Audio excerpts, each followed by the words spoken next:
Hello everyone, welcome back to my YouTube channel. ඉතින් මගේ Planet K YouTube channel එකට ඔයාලා හැමෝම ආදරයෙන් පිළිගන්නවා.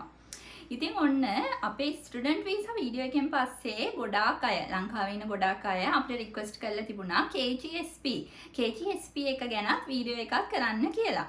ඉතින් ඔන්න ෆයිනලි අපි ඩිසයිඩ් කරා මේ KGSP ගැන ඔයාට වීඩියෝ එකක් කරන්න. ඉතින් මේක එක වීඩියෝ එකකින් කරන්න බෑ. ඇත්තටම අද අපි කරන්නේ පොඩි ඉන්ට්‍රොඩක්ෂන් එකක් වගේ සෙෂන් එකක්. මොකද KGSP කියන්නේ ගොඩක් එහාට කතා කරන්න ඕන දෙයක්. මමත් ඒක ගැන ගොඩක් හොයන්න ඕනේ. ස්කෝලර්ෂිප් එක ගැන ගොඩක්ම හොයන්න ඕනේ.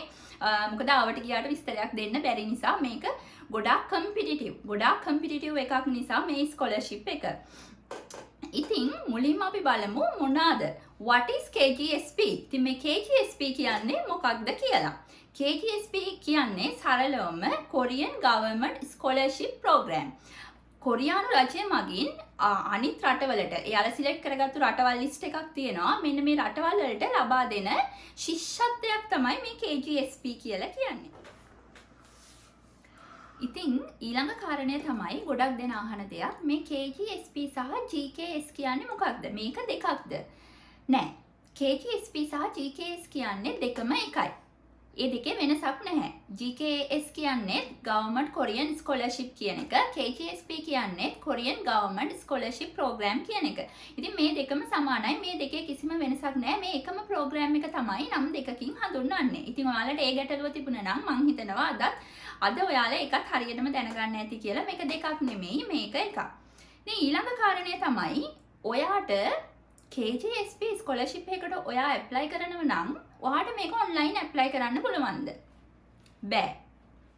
KGSP කියන්නේ ඔයා ඩොකියුමන්ට්ස් ඔන්ලයින් සබ්මිට් කරන එකක් නෙමෙයි. ඔයාගේ සියලුම ඇප්ලිකේෂන්ස් ඔයා එම්බසි එකට හරි යුනිවර්සිටි එකට හරි සබ්මිට් කරන්න ඕනේ. ඉතින් ඊළඟ කාරණය තමයි ඔයා කොහොමද KGSP වලට ඇප්ලයි කරන්න කියලා. ඉතින් මේකේ ට්‍රැක්ස් දෙකක් තියෙනවා. මේ ට්‍රැක්ස් දෙක යන්නේ යුනිවර්සිටි ට්‍රැක් එක සහ එම්බසි ට්‍රැක් එක. එතන යුනිවර්සිටි ට්‍රැක් එක ඔයා යූස් කරනවා නම් ඔයා කෙලින්ම ඩිරෙක්ට් යුනිවර්සිටි එකත් එක්ක තමයි කන්ටැක්ට් කරන්න ඕනේ. ඔයා එම්බසි ට්‍රැක් එක යූස් කරනවා නම් ඔයා එම්බසි එක හරහා තමයි මේ ප්‍රෝග්‍රෑම් එකට ඇප්ලයි කරන්න ඕනේ. ඉතින් ඒක මතක තියාගන්න. එතකොට මේ යුනිවර්සිටි ට්‍රැක් එකට සහ එම්බසි ට්‍රැක් එකට එක රටකට දෙන කෝටා එකක් තියෙනවා. එතකොට ලංකාවේ ගත්තොත් නෑ. ඒක මම ටිකක් පස්සේ කතා කරන්න. හරි. ඉතින් මේකේ එම්බසි ට්‍රැක් එක සහ යුනිවර්සිටි ට්‍රැක් එක ගත්තාම මේ දෙක වෙන වෙනම කතා කරන්න ඕනි එකක්. නමුත් අද අපි ඒ කියන්නේ මම හිතුවා අද කතා කරන්න ඔයාට එම්බසි ට්‍රැක් එක ගැන. මොකද එම්බසි ට්‍රැක් එක කියන්නේ ඒතකොට ඔයා එම්බසි එක හරහානේ ඇප්ලයි කරන්නේ. ඒතකොට කොරියන් එම්බසි එකක් ලංකාවේ තියෙනවා. එතකොට ඔයාට තමන්ගේ භාෂාවෙන් කොරියන් භාෂාව සම්බන්ධයක් නැහැ. තමන්ගේ මව් භාෂාවෙන් ඔයාට ඒ ස්කෝලර්ෂිප් එක ගැන ඔයා දැනුවත් දේවල් තියෙනවා නම් ඔයාට ගන්න මොනවා හරි ඉන්ෆර්මේෂන්ස් තියෙනවා නම් එම්බසි එකට කතා කරලා හරි එම්බසි එකේ ඉන්ෆර්මේෂන් කවුන්ටර් එකට ගිහිල්ලා හරි ඔයාට විස්තර ගන්න පුළුවන් නිසා මම හිතුවා මුලින්ම ඔයාට ඊසි එක මේ එම්බසි ට්‍රැක් එක ඔයාට ලේසි වෙයි කියලා ඇප්ලයි කරන්න. ඉතින් ඒ නිසා අද අපේ ෆස්ට් වීඩියෝ එකෙන් අපි මේ එම්බසි ට්‍රැක් එක ගැන මුලින්ම කතා කරමු. ඊළඟට ඔයාගේ මේ ප්‍රෝග්‍රෑම්ස් නොත් ඒ කියන්නේ කාටද මේ KGSP ස්කෝලර්ෂිප් වලට ඇප්ලයි කරන්න පුළුවන් වෙන්නේ? මොන වගේ දේවල් වලටද ඔයාට ඇප්ලයි කරන්න පුළුවන් වෙන්නේ? ඉතින් මේකත් කොටස් කිහිපයකට බෙදෙනවා. ඉතින් මේකේ පළවෙනි එක තමයි ඔයාගේ ෆස්ට් ඩිග්‍රී එක. ඒ කියන්නේ අන්ඩර් ග්‍රැජුවේට් ප්‍රෝග්‍රෑම්ස් වලට ඔයාට ඇප්ලයි කරන්න පුළුවන්. ඊළඟට ඔයාට ග්‍රැජුවේට් ප්‍රෝග්‍රෑම්ස් වලට ඇප්ලයි කරන්න පුළුවන්. මේ ග්‍රැජුවේට් ප්‍රෝග්‍රෑම්ස් කියවම මේකත් කොටස් තුනකට බෙදෙනවා. මේක යන්නේ මාස්ටර් ප්‍රෝග්‍රෑම්. ඒ කියන්නේ ඔයාගේ මාස්ටර් ඩිග්‍රී එක. ඔයා දැනට ග්‍රැජුවේට් කෙනෙක් නම් ඔයාට දැනට ලංකාවේ හරි වෙන රටක හරි ඩිග්‍රී එකක් තියෙනවා නම් ඔයාට පුළුවන් ඔයාගේ මාස්ටර් ඩිග්‍රී එකට මේ KGSP වලට ඇප්ලයි කරන්න. ඊළඟ අනිත් එක තමයි ඔයාගේ රිසර්ච් ප්‍රෝග්‍රෑම් එකකට. ඔයාට පුළුවන් ඔයාගේ මොනවා හරි රිසර්ච් අයිඩියා එකක් තියෙනවා නම් ඒ කියන්නේ ඔයාට හිතන යුනික් අයිඩියා එකක් කියලා ඒක ඔයාට පුළුවන් මේ ඔයාගේ රිසර්ච් අයිඩියා එක ඔයාගේ රිසර්ච් ප්‍රොපෝසල් එක එයාලට ඉදිරිපත් කරලා ඔයාගේ මේ රිසර්ච් ප්ලෑන් එකට ඔයාට ස්කෝලර්ෂිප් එකක් ගන්න. ඊළඟ කාරණය තමයි ඔයාගේ PhD එකට. ඉතින් මෙන්න මේ විදිහට තමයි ග්‍රැජුවේට් ස්ටඩීස් කියන එක කොටස් තුනකට බෙදෙන්නේ. ඉතින් මේකෙත් ඔයාට ඇප්ලයි කරන්න පුළුවන් කාල සීමාවල් ඔයා සිලෙක්ට් කරගන්න. ඔයා කරන්න බලාපොරොත්තු වෙන ප්‍රෝග්‍රෑම් එක අනුව වෙනස් වෙනවා. ඉතින් ඔයා ග්‍රැජුවේට් ස්ටඩීස් වලට ඇප්ලයි කරනවා නම් ඒ කියන්නේ ඔයාගේ මාස්ටර් ඩිග්‍රී එකට, ඔයාගේ රිසර්ච් ප්‍රෝග්‍රෑම් එකට, එහෙම නැත්නම් ඔයාගේ PhD එකට මේ තුනෙන් එකකට ඔයා ඇප්ලයි කරනවා නම් ඔයාට කොයි කාලේ වගේද ඇප්ලයි කරන්න පුළුවන්. ඉතින් සාමාන්‍යයෙන් ඕනම රටකට මේකේ ඔයා ග්‍රැජුවේට් ස්ටඩීස් වලට ඇප්ලයි කරනවා නම් හැම අවුරුද්දකම පෙබරවාරි මාසේ දෙවනි මාසේ තමයි ඔයාට ඇප්ලයි කරන්න පුළුවන් වෙන්නේ ග්‍රැජුවේට් ස්ටඩීස් වලට. ඉතින් ඒ කියන්නේ ඔයා මාස්ටර් ඩිග්‍රී එකකට එන්න බලාපොරොත්තු වෙමින් හිටිය කෙනෙක් නම් මේ අවුරුද්දේ ඔයාට දැන් ඇප්ලයි කරන්න බෑ. 2021 ඇප්ලිකේෂන් පීරියඩ් එක දැන් ඉවරයි. මොකද පෙබරවාරි වල නිසා. එතකොට ඔයා අන්ඩර් ග්‍රැජුවේට් ඒ කියන්නේ ඔයාගේ ෆස්ට් ඩිග්‍රී එකට ඔයා A levels ඉවර කරලා ඔයාගේ පළවෙනි ඩිග්‍රී එකට ඔයා ලංකාවේ ඩිග්‍රී එකක් කරන්න නැතුව ඔයා කොරියාවට මූව් වෙන්න හිතනවා නම් KGSP ඇප්ලයි කරන්න හිතනවා නම් ඔයාට කවදද ඇප්ලයි කරන්න පුළුවන් වෙන්නේ. ඉතින් මෙන්න ඔයාගේ අන්ඩර්ග්‍රැජුවේට් ප්‍රෝග්‍රෑම්ස් වලට ඇප්ලයි කරනවා නම් මේක පුළුවන් වෙන්නේ සැප්තැම්බර් මාසේ. සාමාන්‍යයෙන් මේ කාල සීමාව තමයි යන්නේ. ආසන්නට මේක දැන් පොඩ්ඩක් කොවිඩ් සිටුේෂන් එක නිසා හෙට මෙහෙට වෙනස් වෙන්න පුළුවන්. නමුත් සාමාන්‍යයෙන් මේ අවුරුද්දේ මාස්ටර් ප්‍රෝග්‍රෑම්ස් වලට ඒතකොට ග්‍රැජුවේට් ස්ටඩීස් වලට ෆෙබ්‍රුවරි වල ඇප්ලිකේෂන් පීරියඩ් එක ස්ටාර්ට් කරා. මම හිතනවා ඒ වගේම මේ අවුරුද්දේ සැප්තැම්බර් වල ඔයාට ඇප්ලයි කරන්න පුළුවන් වෙයි කියලා ඔයාගේ අන්ඩර්ග්‍රැජුවේට් ප්‍රෝග්‍රෑම් වලට. ඒ කියන්නේ ඔයාගේ ෆස්ට් ඩිග්‍රී එකට ඔන්න ඔයා බලාපොරොත්තුෙන් ඉන්නවනම් කොරියාවට එන්න ඔයාට දැන් ඉස්සරහට කාලය එනවා ඒ සඳහා. මේ අවුරුද්දේම ඔයාට පුළුවන් ඇප්ලයි කරන්න. ඉතින් ඊළඟ කාරණය තමයි අපි කතා කරන්න බලාපොරොත්තු වෙන්නේ ඔයා මේ ප්‍රෝග්‍රෑම් එකට ඇප්ලයි කරනවා නම් ඔයා කොයි කාලෙ විතර ඉඳලාද ඔයාගේ ඩොකියුමන්ට් සූදානම් කරන්න ඕනේ. සාමාන්‍යයෙන් ඔයා ඇප්ලයි කරන්න ඇප්ලිකේෂන් එක ස්ටාර්ට් කරන පීරියඩ් එක සැප්තැම්බර් වල නම් ඊට වඩා මාස 3කටවත් කලින් ඉඳලා ඔයා පටන් ගන්න ඕනේ ඔයාගේ ඩොකියුමන්ට් ප්‍රිපෙයාර් කරගන්න. එතකොට ඔයාගේ මේකේ ඩොකියුමන්ට් ප්‍රිපෙයාර් කරද්දී ඔයා මේකේ ඩීටේල්ස් දන්නේ නැත්නම් ඔයා මොනවද මෙයාලට හදන්න ඕන ඩොකියුමන්ට්ස් මොනවද ඔයාලා ඇස්ටි කරගන්න ඕන ඩොකියුමන්ට්ස් මේ සඳහා ඔයාලට බලන්න පුළුවන්. ඔයාලා දන්නවා එම්බසි එකේ වෙබ්සයිට් එක තියෙනවා. මේ වෙබ්සයිට් එකට ගියාම මේ දේවල් මම ඔක්කොම මගේ ඩිස්ක්‍රිප්ෂන් එකේ මම ලින්ක්ස් ඔක්කොම දාන්නම් ඔයාට. ඔයා ඒවා ඩිස්ක්‍රිප්ෂන් එක අනිවාර්යයෙන්ම බලන්න. ඒකේ මම ඉන් ඩීටේල් ලින්ක්ස් ඒවා මේවා දාන්නම්. ඔයා ලින්ක්ස් වලට ගිහිල්ලා ඩීටේල්ස් ගන්න බලන්න. එතකොට අපේ කොරියානු එම්බසි එක ලංකාවේ තියෙන කොරියානු එම්බසි එකේ වෙබ්සයිට් එක තියෙනවා. ඉතින් මේ වෙබ්සයිට් එකට ගිහින් ඔයාට අයිඩියා එකක් ගන්න පුළුවන්. වෙබ්සයිට් එකේ දැන් ඔයාට බැලුවොත් 2021 ෆෙබ්‍රුවරි වල ග්‍රැජුවේට් ප්‍රෝග්‍රෑම්ස් වලට ස්කෝලර්ෂිප් එක ඇප්ලයි කරන ගයිඩ්ලයින් එක තියෙනවා. ඉතින් ඔයාට ඒක බලලා ඔයා ලබන අවුරුද්දේ ග්‍රැජුවේට් ස්ටඩීස් වලට ඇප්ලයි කරන්න ඉන්නවනම් ඔයාට පුළුවන් ඒකේ තියෙන ගයිඩ්ලයින් එකේ තියෙන විදිහට ඒ අවශ්‍ය කරන ඩොකියුමන්ට්ස් එතකොට ස්ටඩි ප්ලෑන් එක ඒ දේවල් ඔයා දැන්ම ඉඳලම ප්‍රිපෙයාර් කරගන්න. එතකොට ඔයාගේ පැත්තෙන් ඔයා හදා ගන්න ඕන ඩොකියුමන්ට්ස් ඒ වගේ දේවල් ඔයාට ලෑස්ති කරගන්න. ඊට පස්සේ ඊළඟ කාරණය තමයි ඔයාට මේ KGSP වලට ඇප්ලයි කරනවා නම් ඔයාට ඉංග්‍රීසි පුළුවන් වෙන්න ඕනේද කොරියන් පුළුවන් වෙන්න ඕනේද? ඕ අනිවාර්යයෙන්ම. නමුත් මේ සබ්ජෙක්ට්ස් දෙකම ඔයාට පුළුවන් වෙන්න ඕනේ නැහැ. ඔයා එක්ක කොරියන් ඔයාට පුළුවන් වෙන්න ඕනේ. එහෙම නැත්නම් ඔයාට ඉංග්‍රීසි පුළුවන් වෙන්න ඕනේ. එතකොට ඔයාට ඉංග්‍රීසි පුළුවන් හරි කොරියන් පුළුවන් හරි කියන එකම මේකට ප්‍රමාණවත්ද? නෑ. ඔයා අනිවාර්යයෙන්ම ඔයා ඉංග්‍රීසි ඉන්ටර්විව් එක ඔයා ඉංග්‍රීසි වලින් සිලෙක්ට් කරනවා නම් ඔයාගේ ලැන්ග්වේජ් එක ඔයා ඉංග්‍රීසි විදිහට සිලෙක්ට් කරනවා නම් ඔයා අනිවාර්යයෙන්ම එක්සෑම් එකක රිසල්ට් ෂීට් එකක් ඔයාට තියෙන්න ඕනේ. ඒතකොට මොනවාද මේ එක්සෑම්ස්? ඔයාට තියෙන්න ඕනේ IELTS TOEFL වගේ එක්සෑම් එකක ඔයාගේ ඒ ස්කෝර් එකත් එක්ක රිසල්ට් ෂීට් එකක් අනිවාර්යයෙන්ම ඔයා ගාව තියෙන්න ඕනේ. එක්ස්පයර් උනේ නැති රිසල්ට් ෂීට් එකක්. එතකොට ඔයා IELTS නම් ඔයාට IELTS සාමාන්‍යයෙන් කොච්චර විතර ඔයාගේ පොයින්ට් එක ස්කෝර් එක කොච්චර විතර තියෙන්න ඕනේද ඇප්ලයි කරන්න. සාමාන්‍යයෙන් ඔයාට IELTS නම් 5.5 ඊට වඩා විතර තියෙනවා නම් ඔයාට පුළුවන් මේකට ඇප්ලයි කරන්න. නමුත් අනිවාර්යයෙන්ම මතක තියාගන්න ඔයා ඉංග්‍රීසි ඒ කියන්නේ IELTS හෝ TOEFL ඒ වගේ එක්සෑම් එකක් පාස් වෙලා ඒ ස්කෝර් එක ඔයාගේ තියෙන්න ඕනේ. රිසල්ට් ෂීට් එකක් ඔයාට තියෙන්න ඕනේ ඉදිරිපත් කරන්න.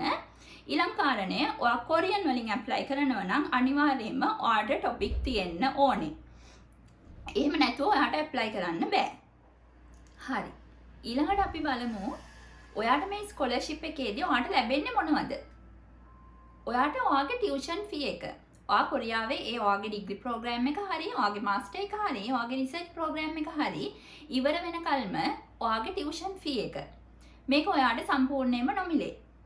ඊළඟට ඔයාගේ ෆුඩ්ස් ඔයාගේ මීල් ප්ලෑන් එක. මේක සම්පූර්ණයෙන්ම ඔයාට නොමිලේ. ඊළඟට ඔයාගේ එයා ටිකට්ස්. මේක ඔයාට සම්පූර්ණයෙන්ම නොමිලේ. ඊළඟ කාරණය ඔයාගේ ඇකොමඩේෂන්. මේකත් ඔයාට ෆ්‍රීද? නෑ. ඔයාට ඇකොමඩේෂන් නම් මේ ස්කෝලර්ෂිප් ප්‍රෝග්‍රෑම් එකේදී ෆ්‍රී වෙන්නේ නැහැ. නමුත් ඒ ගැන ඔයා වොරි වෙන්න දෙයක් නැහැ. ඔයාට ඒකට සජෙෂන් එකක් තියෙනවා. මොකද ඔයා ග්‍රැජුවේට් ප්‍රෝග්‍රෑම් එකකට ඇප්ලයි කරනවා නම් ඔයාට මන්ත්ලි ඔයාට ලැබෙනවා කොරියන් වොන් වලින් නම් 1 මිලියන් වොන්. ඒ කියන්නේ ලංකාවේ සල්ලි වලින් බැලුවොතින් සාමාන්‍ය දැන් අද ඩොලර් රේට් එකේ හැටියට මේ දවස්වල යන ඩොලර් රේට් එකේ හැටියට බැලුවොතින් ඔයාගේ අතට ලැබෙන මුදල ලංකාවේ මුදලින් නම් රුපියල් 1,80,000ක් විතර වෙනවා. ඉතින් මෙන්න මේ මුදල ඔයාට ප්‍රමාණවත් වෙනවා ඔයාගේ ඇකොමඩේෂන් වලට ඒ ෆී එක කවර් කරගන්න. හරි. ඔයාට ලංකාවේ සල්ලි වලින් 1,80,000ක් විතර මාසෙකට හම්බ වෙනවානේ. ඉතින් මේකෙන් ඔයාට කාමරයකට ඔයා තනියම කාමරයක් අරගෙන ඉන්නවා හරි ඔයා යුනිවර්සිටි ඩොමිටර් එකේ ඉන්නවා හරි හිතමුකෝ ඔයාට මෙහි සල්ලි වලින් යනවා මාන 20ක්. මාන 20ක් විතර ඔයාගේ රූම් එකට යනවා. එතන මාන 20ක් කියලා කියන්නේ ලංකාවේ සල්ලි වලින් නම් සාමාන්‍ය රුපියල් 35000ක් වගේ මුදලක්. එතකොට ඔයාට අර 1,80,000න් රුපියල් 35000ක් වගේ මුදලක් අයින් කරන්න වෙනවා ඔයාගේ ඇකොමඩේෂන් වලට. ඊළඟට ඔයාට මොනවද තව යන්නේ? ඊළඟට ඔයාට යන්න පුළුවන් මොකද මෙහි වතුර ගන්න සල්ලි වලට වතුර වලට ඔයා ගෙවන්න ඕනේ. කොරියාවේ බොන වතුර අපි සල්ලි වලට තමයි ගන්නෙ. ඊළඟට ඔයාගේ කරන්ට් බිල් සහ ඔයාගේ ගෑස් බිල. මොකද කොරියාව කියන්නේ අපි ලංකාවේ නම් ගෑස් ලයින් එකක් නැහැනේ. නමුත් කොරියාවේ ගෙවල් වල හැමතැනම ගෑස් ලයින් එකක් යන්නේ, බට ලයින් එකක් යන්නේ. ඉතින් ලයින් එකකින් තමයි එන්නේ. ඒක ඔයාට මාසෙකට ගෑස් බිලක් එනවා. ඔයා භාවිතා කරන විදිහට.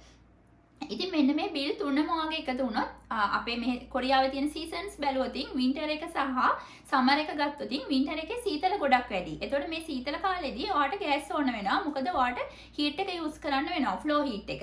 එතකොට ෆ්ලෝ හීට් එක සඳහා යූස් කරනකොට ඔයාගේ ගෑස් බිල වින්ටර් එකේ කාල සීමාවෙදී ඔයාගේ ගෑස් බිල වැඩිපුර එනවා. ඔයාගේ කරන්ට් බිල සහ අනිත් දේවල් වතුර ඔයාට ඒක ලොකුවට බිල් එන්නේ නැහැ. නමුත් ඔයාගේ ගෑස් බිල් එක වැඩි වෙන්න පුළුවන්.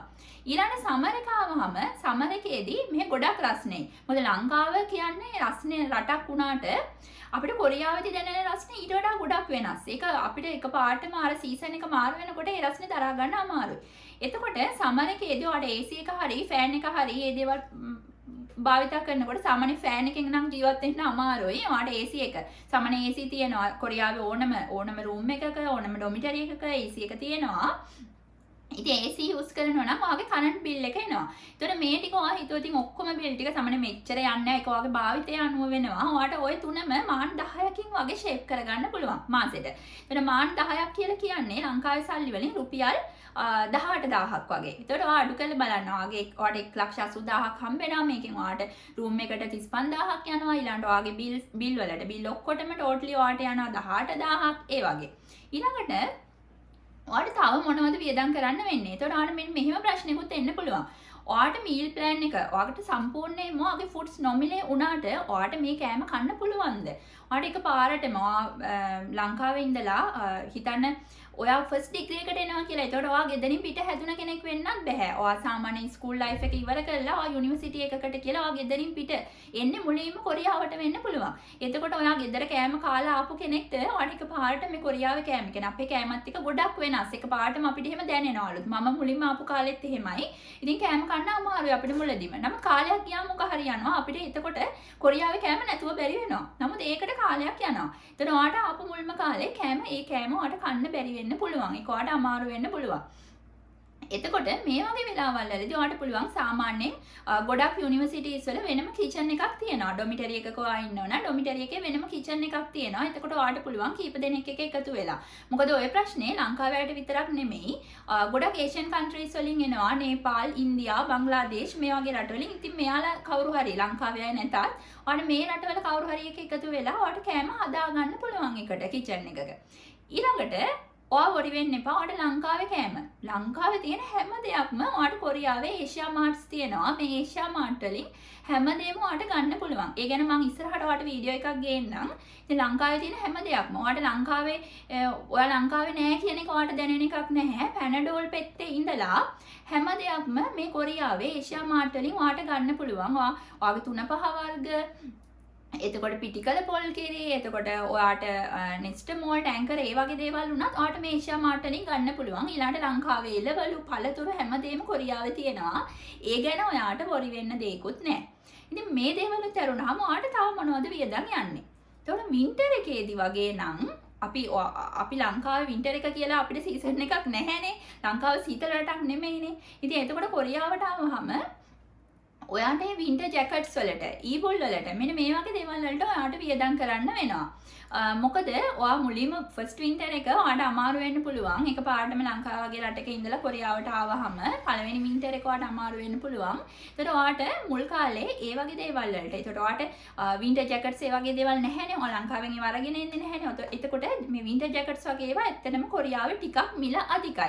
ඒතර මේ වගේ ඔයාට ඇඳුම් පැළඳුම් වලට, ඔයාගේ ෂූස් වලට, ඒවට ඔයා ඉන්න ඒරියා එක හැටියට, ඒ කියන්නේ ඔයා සෝල් පැත්ත, ඒ පැත්තේ වගේ ඔයා යුනිවර්සිටි එකකට ආවොතින් සෝල් ඒරියා එක ටිකක් සාමාන්‍ය වින්ටර් එකට ඔයාට සීතල වැඩි ඒරියා එකක්. නමුත් ඔයා පහළ කොරියාවේ පහළ ඒරියා එකකට ආවොතින්, තේගු උල්සන් වගේ පැත්තකට ඔයා ආවොතින්, ඒ ඒරියා එකේ යුනිවර්සිටි එකකට නම් ඔයා ආවේ. එතකොට ඔයාට වින්ටර් එක එච්චර ලොකුවටම දැනෙන්නේ නැහැ. මොකද තද සීතලක් නැහැ, හිම වැටෙනවා අඩුයි.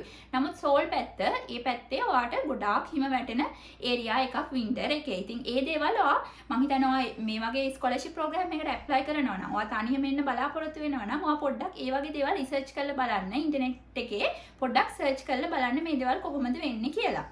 හරි, මම ඔයාට කලින් කිව්වා ඔයාගේ වතුර, එතකොට කරන්ට්, ඊළඟට ගෑස්, මේ බිල් වලට ඔයාට මාන 10ක් විතර යයි කියලා. ඉතින් මේක මං කිව්වේ මේ උපරිම ඔයාට යන මුදල. සාමාන්‍යයෙන් ඊට වඩා ගොඩාක් අඩු මුදලකින් ජීවත් වෙන පිරිසකුත් ඉන්නවා ලංකාවේ. ඒක ඔයාගේ භාවිතයේ හැටියට. ඒක මම මුලින්ම කියන්න ඕනේ. ඒක ඔයාගේ භාවිතයේ හැටියට සාමාන්‍යයෙන් මාන 3-4කින් වගේ ඔයාට ෂේප් වෙන්න පුළුවන්. සහ ඔයාගේ මේ මාන 10ක් විතර එච්චර උපරිම ඔයාට આવතින් එන්නේ සාමාන්‍යයෙන් අවුරුද්දේ මාස 3ක් වගේ තමයි ඒ වගේ ඔයාට බිල් එකක් එන්නේ. එච්චර වැඩිපුර ඔයාට වියදම් වෙන්න පුළුවන්. මොකද වින්ටර් එක වැඩිම වෙන මාසයක් සහ සමර් එක වැඩිම වෙන මාසයක්. පොඩි කාලේ ඔයාට මේක දරුණු විදිහට තියෙන්නේ. අන්න ඒ නිසා ඊළඟ කාරණය තමයි ඔයාට ඊළඟට වියදම් වෙන්න පුළුවන් තව මොනවාද? ඒකට ඔයාගේ ට්‍රාන්ස්පෝර්ට්.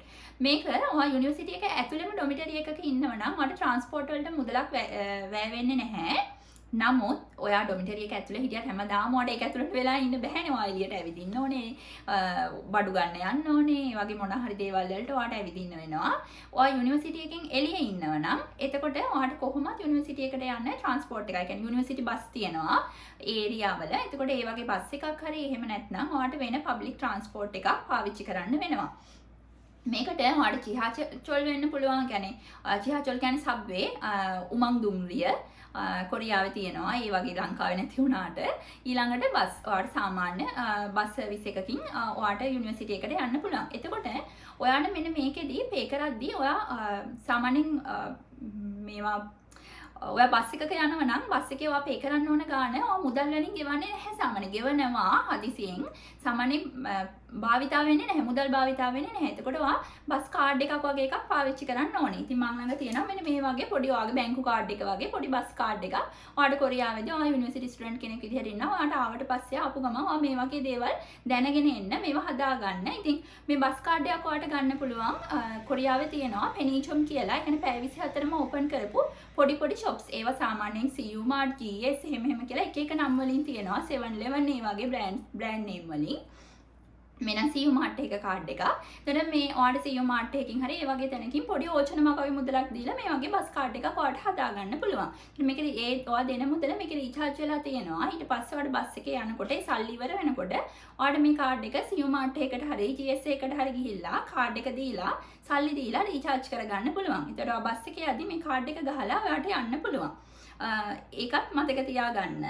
ඊළඟට හරි දැන් මම මේ KGSP ඇඩ්මිෂන් ගයිඩ්ලයින් එක ඔයාගේ ඕපන් කරගෙන තියෙන්නේ. මේක ඇඩ්මිෂන් ගයිඩ්ලයින් ග්‍රැජුවේට් ඩිග්‍රී වලට 2021. ඒ කියන්නේ මේ අවුරුද්දේ දෙසැම්බර් වල තිබුණ ඇඩ්මිෂන් ගයිඩ්ලයින් එක තමයි මේ ඕපන් කරලා තියෙන්නේ. ඉතින් මේකේ පහළට යනකොට ඔයාලට බලන්න පුළුවන් මෙතන තියෙනවා සාමාන්‍යයෙන් ලිස්ට් එක. ඒ කියන්නේ කොච්චර කෝටා එක කොහොමද කියන එක යුනිවර්සිටි ට්‍රැක් එකට සහ එම්බසි ට්‍රැක් එකට. මේක ඉතින් මම විස්තර කරන්න යන්නේ නැහැ. මොකද ඔයාලට මම link එක description box එකේ මම link එක දාන්නම්.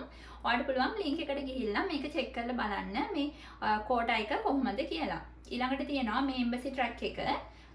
එම්බසි ට්‍රැක් එකෙන් අපි බලමු ලංකාව. මෙතන තියෙන හැම country එකටම කීයක් තියෙනවද කියලා කෝටා එක. ලංකාව අපි check කරලා බැලුවොත් මෙතන තියෙනවා ශ්‍රී ලංකා කෝටා එක 5ක් තියෙනවා. මේ කෝටා එක 5ක් තියෙන්නේ එම්බසි ට්‍රැක් එකෙන් ග්‍රැජුවේට් ස්ටඩීස් වලට. ඒ කියන්නේ ඔයාගේ මාස්ටර් ඩිග්‍රී එකට එහෙම නැත්නම් ඔයාගේ රිසර්ච් ප්‍රෝග්‍රෑම් එකට සහ PhD මෙන්න මේ ග්‍රැජුවේට් ස්ටඩීස් වලට තමයි ලංකාවට තියෙන කෝටා එක 5ක් අවුරුද්දකට. එතකොට ඊළඟට මේ ඇඩ්මිෂන් ගයිඩ්ලයින් එකේම තියෙනවා යුනිවර්සිටි ට්‍රැක් එකත්. යුනිවර්සිටි ට්‍රැක් එකෙත් අපි බලමු ලංකාවට කීයක් තියෙනවද කියලා කෝටා එක. යුනිවර්සිටි ට්‍රැක් එකේ ලංකාවට තියෙන කෝටා එක 5ක්. එතකොට ඔක්කොම ග්‍රැජුවේට් ස්ටඩීස් වලට. ග්‍රැජුවේට් ස්ටඩීස් වලට අවුරුද්දකට ලංකාවෙන් එන්න පුළුවන් ප්‍රමාණය තමයි මේ ස්කෝලර්ෂිප් ප්‍රෝග්‍රෑම් එකේ 10 දෙනෙක්. එම්බසි ට්‍රැක් එකෙන් 5 දෙනෙක් සහ යුනිවර්සිටි ට්‍රැක් එකෙන් 5 දෙනෙක්. ඊළඟට හරි. මෙන්න මේ ඒරියා එක පොඩ්ඩක් කතා කරන්න ඕන එකක්. මෙතන තියෙනවා available universities and fields of study කියලා. එතකොට මෙතන ඔයාලට තියෙනවා type A සහ type B කියලා sections දෙකක්. ඉතින් මේකේ පහළ තියෙනවා ඔයා මේකට apply කරද්දී ඔයාලට select කරන්න තියෙනවා ඒ කියන්නේ ඔයා ඉගෙන ගන්න කැමති universities. මේකෙදි ඔයා select කරන්න ඕනේ university තුනක්. මේ university තුන ඔයා select කරන්න ඕනේ මේ type A සහ type B කියන list දෙකෙන්ම. ඔයාලට එක type එකකින් විතරක් තුනම යුනිවර්සිටි තුනම select කරන්න බෑ. අනිවාර්යයෙන්ම combination එකක් යන්න ඕනේ type A සහ type B කියන එකෙන්. ඒක අනිවාර්යයෙන්ම මතක තියාගන්න. ඊළඟට මෙතන හිතන්න ඕන කාරණේ තමයි ගොඩක් අය අහන ප්‍රශ්නයක්. ඔයාලට පුළුවන් ද majors කීපයකට apply කරන්න? පුළුවන්. ඔයාට දැන් යුනිවර්සිටි තුනක් ඔයා සිලෙක්ට් කරනවා නම් ඔයාට මේජර්ස් කීපකින් උත් සිලෙක්ට් කරන්න පුළුවන්. ඔයා මේක මේ මේජර් එක එහෙම නැත්නම් මේ මේජර් එක එහෙම කියලා ඔයාට මේජර්ස් තුනක් සිලෙක්ට් කරන්නත් පුළුවන්. නමුත් මෙන්න මෙතෙන්දී ඔයාට පොඩි ගැටලුවක් ඇති වෙනවා. මොකද මේක වෑංජනයක් වගේ වෙනවා ඔයා මේජර් කීපයක් සිලෙක්ට් කරොත්. ඒකට හේතුව තමයි ඔයා හදන ඔයාගේ පර්සනල් ස්ටේට්මන්ට් එක සහ ඔයාගේ ස්ටඩි ප්ලෑන් එක. මේක අනිවාර්යයෙන්ම මෙන්න මේ දෙක මත තමයි ඇත්තටම වැඩිපුරම ඔයාගේ මේ ස්කෝලර්ෂිප් එක ඔයාලට ලැබෙනවද නැද්ද කියන එක තීරණය වෙන්නේ. එතකොට මේකේ ඔයා මේජර්ස් කීපයක් සිලෙක්ට් කරොත් අර තුනම සම්බන්ධ කරලා ඔයාලට ලියන්න වෙනවා. මොකද ඔයාට මේ ඔයාගේ ස්ටඩි ප්ලෑන් එක තුනක් දෙන්න බෑ. ඔයාගේ ස්ටඩි ප්ලෑන් මේ පර්සනල් ස්ටේට්මන්ට් එක තුනක් දෙන්න බෑ. ඔයාලට දෙන්න පුළුවන් එක පර්සනල් ස්ටේට්මන්ට් එකයි එක ස්ටඩි ප්ලෑන් එකයි. එතකොට ඔයා මේජර් කීපයක් මේජර් එකක් හෝ මේජර් එකකට වඩා මේජර් දෙකක් හෝ මේජර් තුනක් එහෙම ඔයා සිලෙක්ට් කරොත් එහෙම මේක ඔයාලට හරියට ඔයාගේ පොයින්ට් එකට ඔයා කියන්න බලාපොරොත්තු වෙන දේ ඒ යුනිවර්සිටි එකේ අයගේ ඔළුවට යන්න නැති වෙන්න පුළුවන්. ඒ පොයින්ට් එක ඔයාලට දෙන්න බැරි වෙන්න පුළුවන්. අන්න ඒ හේතුව නිසා වැඩිය හොඳයි. කියන්නේ මේක මගේ සජෙෂන් එකක්. වැඩිය හොඳයි. ඔයා අනිවාර්යයෙන්ම මේජර් එකක් විතරක් සිලෙක්ට් කරන්න. එක මේජර් එකක් සහ යුනිවර්සිටි තුනක් සිලෙක්ට් කරන්න. මේජර් එක වෙනස් කරන්නේ නැතුව. එතකොට ඔයා මොන යුනිවර්සිටි එකට ඇප්ලයි කරත් ඔයාගේ පර්සනල් ස්ටේට්මන්ට් එක සහ ඔයාගේ ස්ටඩි ප්ලෑන් එක වෙනස් වෙන්නේ නැහැ මේජර් එක නිසා.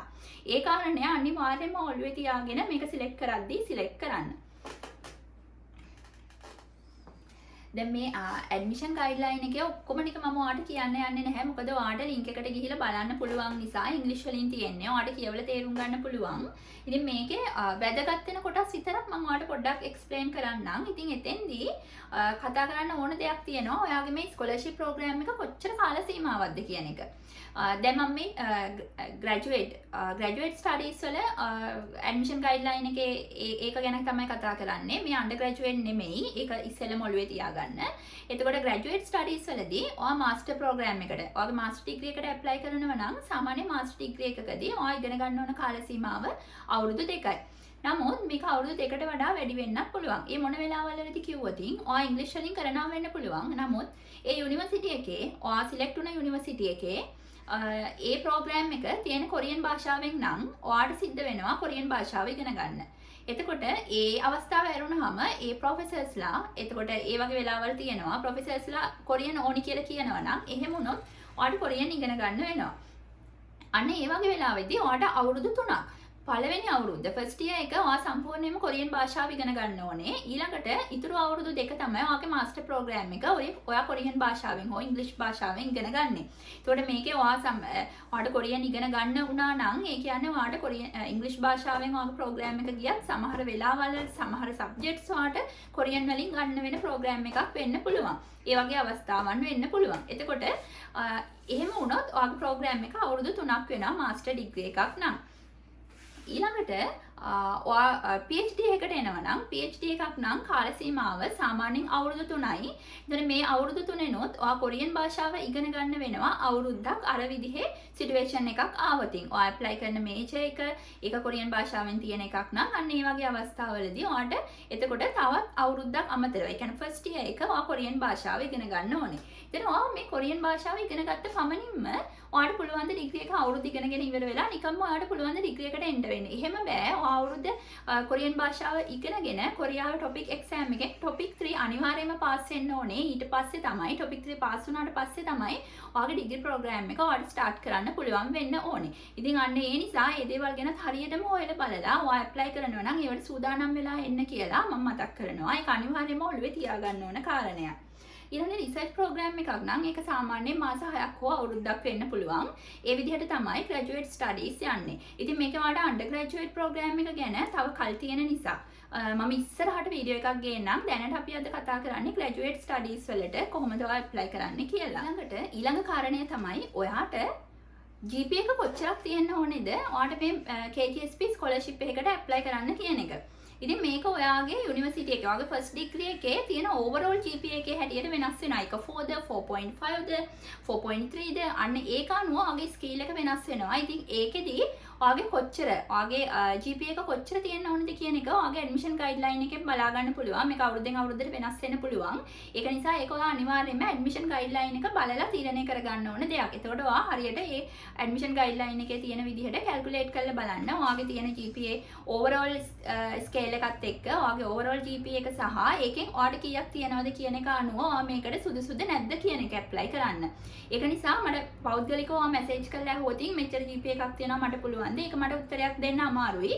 ඒක ඩිපෙන්ඩ් වෙන්නේ ඔයාගේ යුනිවර්සිටි එකේ ඔයාගේ ප්‍රීවියස් ඩිග්‍රී එකේ ඕවර්ऑල් GPA එකෙන් ඔයාට කොච්චරක් තියෙනවද කියන එක මත.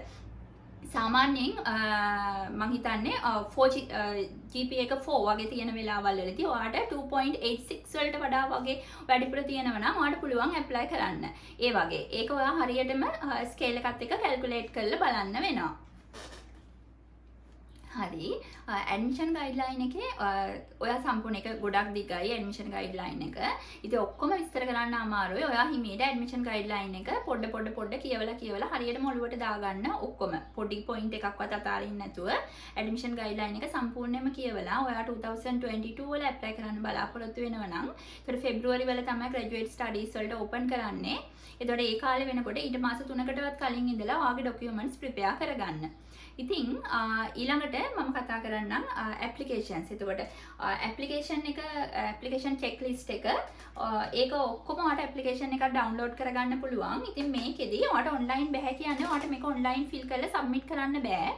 ඔයාට මේ හැම එකම ෆිල් කරලා ඉවර වෙලා ඔයා එම්බසි ට්‍රැක් එකෙන් නම් ඇප්ලයි කරන්නේ ඔයාට එම්බසි එකට පෝස්ට් කරන්න හෝ ගිහිල්ලා බාර දෙන්න වෙනවා මේ ඩොකියුමන්ට් ලිස්ට් එක. ඉතින් ඒකේ මේ මම ඒක ඔයාට ලින්ක් එක දාන්නම්. මේක තියෙනවා ඔයා මේක බැලුවොත් චෙක්ලිස්ට් එක මුලින්ම තියෙන ඇප්ලිකේෂන් චෙක්ලිස්ට් එක. ඉතින් මේකේ ඔයා අනිවාර්යයෙන්ම තියෙන්න ඕන දේවල්. ඔයා අනිවාර්යයෙන්ම ප්‍රිපෙයාර් කරගන්න ඕන දේවල් තමයි මේ චෙක්ලිස්ට් එක තියෙන්න ඕනේ. ඊළඟට ඇප්ලිකේෂන් ෆෝම් එක තියෙන්න ඕනේ. පර්සනල් ස්ටේට්මන්ට් එක සාමාන්‍ය 7-8ක් විතර තියෙනවා. අනිවාර්යයෙන්ම ඔයා ලෑස්ති කරගන්න ඕන දේවල්. ඊට අමතර දේවලුත් තියෙනවා. නමුත් අනිවාර්ය දේවල්. එතකොට පර්සනල් ස්ටේට්මන්ට් එක ඔයාගේ ස්ටේට්මන්ට් ඔෆ් පර්පස් එක ඊළඟට රිසර්ච් ප්‍රොපෝසල් එක නාදානවා. රිසර්ච් එකක් කරනවා නම් විතරයි ඒක ඕන වෙන්නේ. ඊළඟට රෙකමෙන්ඩේෂන්. ඉතින් මේ රෙකමෙන්ඩේෂන් ලෙටර් එකක් ඕන වෙනවා. සාමාන්‍ය කොරියාවේ ඕන යුනිවර්සිටි එකකට ඔයා ඇප්ලයි කරද්දී රෙකමෙන්ඩේෂන් ලෙටර් එකක් ඕන වෙනවා. ඔයාගේ ප්‍රීවියස් යුනිවර්සිටි එකෙන්. මේකෙදී ඔයා KJSP ප්‍රෝග්‍රෑම් එකට ඇප්ලයි කරනවා නම් ඔයාට රෙකමෙන්ඩේෂන් දෙකක් ඕන කරනවා. ඉතින් මේක ඔයාට අනිවාර්යයෙන්ම හොඳයි. ඔයාගේ ප්‍රීවියස් යුනිවර්සිටි එකේ ඔයාගේ ප්‍රොෆෙසර්ස්ලා දෙන්නෙක්ගෙන් මේක ගන්නවා නම්. ඉතින් මේ ડોකියුමන්ට්ස් එකින් එක ගැන මම වෙනම ඔයාට විස්තර කරන්නේ නැහැ. මොකද ඔයාට මම ලින්ක් එක ඩිස්ක්‍රිප්ෂන් එකේ දාන නිසා ඒක බලලා ඔයාට ඔක්කොම බලන්න පුළුවන්. නමුත් මම තව පොඩි දෙයක් ගැන කතා කරන්නම්. මේ ડોකියුමන්ට්ස් ඔක්කොම ඔයා සබ්මිට් කරන්න ඕනේ ඔරිජිනල් විදිහට. ඉතින් මොනවද මේ ඔරිජිනල්ස් කියන්නේ? ඔයාට පුළුවන් ද ඔයාගේ ඩිග්‍රී සර්ටිෆිකේට් එකේ ඔරිජිනල් එක පෝස්ට් කරන්න බැහැනේ. ඒතර මේක කොහොමද ඔරිජිනල් version එකක් බවට පත් කරගන්නේ? ඉතින් මෙන්න මේක හදන හැටි මම ඔයාලට මගේ ප්‍රීවියස් ස්ටුඩන්ට් වීසා වීඩියෝ එකෙන් විස්තර කරා කොහොමද ඔයා ડોකියුමන්ට්ස් හදාගන්නේ කියලා. ඉතින් ඔයාට ඒක බලපු නැති කෙනෙක් නම් මේ වීඩියෝ එකෙන් බලා ගන්න පුළුවන්. ඔයාට අයිඩියා එකක් ගන්න පුළුවන්. දැනුත් මම පොඩ්ඩක් මතක් කරන්නම්. ඔයාගේ ඩිග්‍රී සර්ටිෆිකේට් එක නම් ඔයා ඒක ඔරිජිනල් විදිහට හදාගන්නේ. ඒක ඔයා A4 size එකට ෆොටෝකොපි කරලා ඔයාගේ ඔරිජිනල් එක සහ ෆොටෝකොපි එක ඔයාගේ ප්‍රීවියස් යුනිවර්සිටි එකේ ඇඩ්මිෂන් ඩිපාර්ට්මන්ට් එකට ගිහිල්ලා මේක ට්‍රූ කොපි කියලා ඔයා සර්ටිෆයි කරගන්න ඕනේ. ඊළඟට මේ දෙකම අරගෙන ඔයා ෆොරින් මිනිස්ට්‍රි එකට යන්න ඕනේ. ඊළඟට ෆොරින් මිනිස්ට්‍රි එකෙන් සර්ටිෆයි කරලා ඔයාට ලෙටර් එකක් දෙනවා. මේ ලෙටර් එක සහ මේ ඔක්කොම ඔයා එම්බසි එකට ගෙනහිල්ලා එම්බසි එකෙනුත් ඔයා සර්ටිෆයි කරගන්න ඕනේ. මම ඔයාට පෙන්නන්නම් මේ විදිහට සර්ටිෆයි කරගත්ත මගේ ඩිග්‍රී සර්ටිෆිකේට් එක. මේ තියෙන්නේ ඔයාගේ මේ වගේ ෆ්‍රන්ට් පේජ් එකක් ඔයාට එම්බසි එකෙන් දෙනවා. පේපර්ස් 4ක් එනවා. මේක එම්බසි එකෙන් එන එකක් ෆ්‍රන්ට් පේජ් එක. ඊළඟට දෙවෙනියට තියෙනවා ඔයාගේ ෆොටෝකොපි කරලා ට්‍රූ කොපි කරපු ඩිග්‍රී සර්ටිෆිකේට් එක. මේ මගේ කොළඹ යුනිවර්සිටි එකේ ඩිග්‍රී සර්ටිෆිකේට් එක. ඊළඟට ඒකෙම ඔයාගේ ෆොරින් මිනිස්ට්‍රි එකෙන් ඉෂුව කරන එක. ඊළඟට ලාස්ට් පේජ් එක මේකත් ඔයාට එම්බසි එකෙන්ම තමයි ඉෂුව කරන්නේ. ඉතින් මේ හතර එක තමයි ඔයාට ඔරිජිනල් ඩිග්‍රී සර්ටිෆිකේට් එක විදිහට මේක ස්ටෙප්ලර් කරලා තමයි එන්නේ. මම ඔයාට පෙන්නන්න ඕන නිසා ස්ටෙප්ලර් එක අයින් කරා. ඔයා ඒක අයින් කරන්න එපා. මේ විදිහට තමයි ඔයා ඩිග්‍රී සර්ටිෆිකේට් එක සර්ටිෆයි කරගන්න ඕනේ. ඉතින් මේක ගොඩක් කලින් ගනිප එකක්. මේ ෆෝමැට් එක දැන් වෙනස්. ඊළඟට ඔයා හිතන්න ඔයාගේ ග්‍රැජුවේට් ස්ටඩීස් වලට ඇප්ලයි කරනකොට ඔයා වර්ක් කරලා තියෙනවා. ඔයාට වර්කින් එක්ස්පීරියන්ස් තියෙනවා. මොනවා හරි ඔයා ඇප්ලයි කරන ඔයාගේ මේජ් එකට අදාළ. ඒකට ඔයා මේ දේවල් ගැන සඳහන් කරන්න.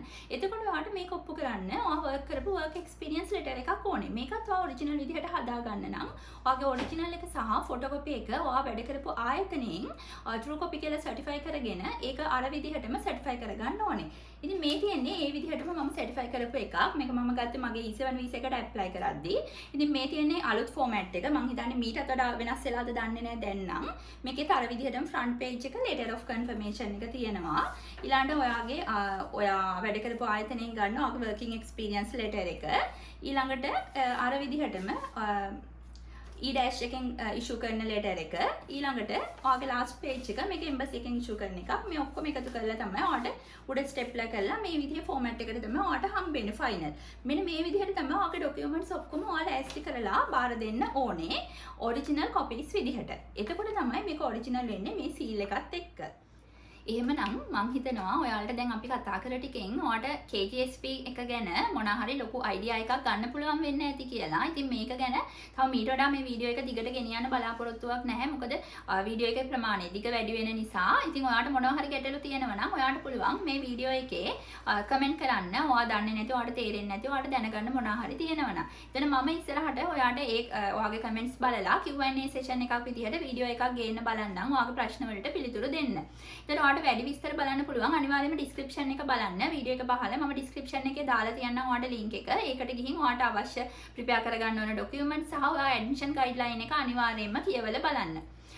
ඊළඟ කාරණය තමයි ඉතින් මම මේ ස්ටුඩන්ට් වීසා මුලින්ම කරේ ස්ටුඩන්ට් වීසා වීඩියෝ එක. ඉතින් ඒක විවේචන ගොඩක් ආවා. හොඳ වගේම සමහර අය ඒක විවේචනය කරලා තිබුණා. ඉතින් ඇත්තටම මම මේ වීඩියෝ එක කරේ මොකද හේතුව වුණේ කොරියාව කියන්නේ ගොඩාක් වෙලාවට non professional jobs වලට E9 වගේ වීසා වලින් ලොකු පිරිසක් කොරියාවට එන country එකක්. එතන මේ E9 වගේ වීසා වලින් එන අය ගොඩක් ඉහළට PR එක citizen දක්වා ගියපු පිරිසකුත් ඉන්නවා. එහෙම යන්නත් පුළුවන්. නමුත් ලංකාවෙන් එන student visa සහ professional jobs විදිහට කොරියාවට එන පිරිස හරිම අඩුයි. නැති තරම්. හරිම අතලොස්සක් විතරයි කොරියාව තුල ඒ විදිහට ආපු අය ඉන්නේ. නමුත් අනිත් ඒෂියන් කන්ට්‍රීස් බැලුවොත් ඒ හැම කන්ට්‍රි එකෙන්ම non professional වගේම professional jobs වලට සහ student visa විදිහට ගොඩක් පිරිසක් කොරියාවට එනවා. ඉතින් මේ පිළිබඳව කවුරුත් කතා කරන්නේ නැහැ. මොකද ගොඩාක් වෙලාවට ලංකාවේ ලොකු පිරිසක් E9 visa ඉන්න නිසා හැමෝම කතා කරන්නේ E9 අයගේ visa සහ එයාලගේ visa මාරු කරද්දී E74 හරි F2 visa හරි ඒ visa එකෙන් යන්න පුළුවන් process එක ගැන විතරයි. නමුත් student visa වීසා එන ඔයාලට ස්ටුඩන්ට් වීසා කොහොමද එන්නේ? ඒතකොට ස්ටුඩන්ට් වීසා වලින් ආපු කෙනෙක් කොහොමද ප්‍රොෆෙෂනල් ජොබ් එකකට යන්නේ? ප්‍රොෆෙෂනල් වීසා එකකට යන්නේ? E7 එකකට යන්නේ? F27 එකකට යන්නේ? PR එකට යන්නේ කියන එක කවුරුවත් කතා කරන්නේ නැහැ. නමුත් මේ විදිහට එන අයටත් මේ වීසා වලට යන්න ලොකු process එකක් කොරියාව ඇතුලේ වීසා process එකක් තියෙනවා. ඒ වගේම ලංකාවෙන් කෙලින්ම E7 වීසා එක අරගෙන ඔයාලට ප්‍රොෆෙෂනල් ජොබ්ස් වලට කොරියාවට එන්න පුළුවන් විදිහකුත් තියෙනවා. ඉතින් මෙන්න මේ දේවල් ගැන මිනිස්සු දැනුවත් නැහැ, කවුරුත් කතා කරන්නේ නැහැ. මෙන්න මේ හේතුව නිසා මේ පැත්ත ගැන පොඩ්ඩක් කතා කරන්න තමයි මම මේ YouTube channel එක ඇත්තටම පටන් ගත්තේ. ඉතින් මම කියන්න ඕන දේ තමයි මම මේ ස්ටුඩන්ට් වීසා වීඩියෝ කරා කියලා මගේ ඒජන්සි එකක්වත් මම කවුරුත් කොරියාවට මුදල් අරගෙන ළමයින්ව ගෙන්නන ප්‍රෝග්‍රෑම් එකක් හරි එහෙම මොනාවත් මගේ නැහැ. මම මේ කරන්නේ ඔයාට මගේ අවස්ථාවට මම දන්න දේ ඔයාට කියලා දෙන එක විතරයි. ඉතින් මේ කාරණේ කියන්න හිතුවේ බහුතරයක් දෙනා ගැන නෙමෙයි, ඉතා සුළු පිරිසක් හැම මිනිස්සෙකම වැරදි දකින ඉතා සුළු පිරිසක් කළා තිබුණු යම් යම් විවේචනයන් නිසා. ඉතින් මේකෙන් ලංකාවේ ඉන්න ඔයාලා ඉතින් ඇත්තටම කියන්නේ මේක ලංකාවේ ඉන්න අය ගැන නෙමෙයි, මේ වගේ විවේචනය කරන්නේ කොරියාවේ ඉන්න අයමයි. ඉතින් ලංකාවේ ඉන්න ඔයාලා මේ වීඩියෝ එකේ මොනවා හරි දෙයක් ගත්තා නම් ඒක තමයි මට තියෙන සතුට, ඒක තමයි මට තියෙන හැඟීම. ඉතින් මගේ page එක ඔයාලට මොනවා හරි ප්‍රශ්නයක් තියෙනවා මගේ planet එකේ page එකට ඔයාලට message කරන්න පුළුවන්. message කරලා ඔයාගේ මොනවා හරි ගැටලුව අහන්න පුළුවන්. ඊළඟට මගේ YouTube channel එක subscribe කරලා බෙල් බටන් එක ඔබලා ඔයාගේ notification on කරන්න කියලා ඉල්ලනවා. මොකද මම ඉස්සරහට ඔයාලට KGSP වල documents හදන හැටි, එතකොට interview questions මේ හැම දෙයක්ම ඔයාලට ඉස්සරහට අරගෙන එන්න බලාපොරොත්තු වෙනවා. ඉතින් එහෙමනම් අලුත් වීඩියෝ එකකින් හමු වෙනකම් ස්තුතියි. bye.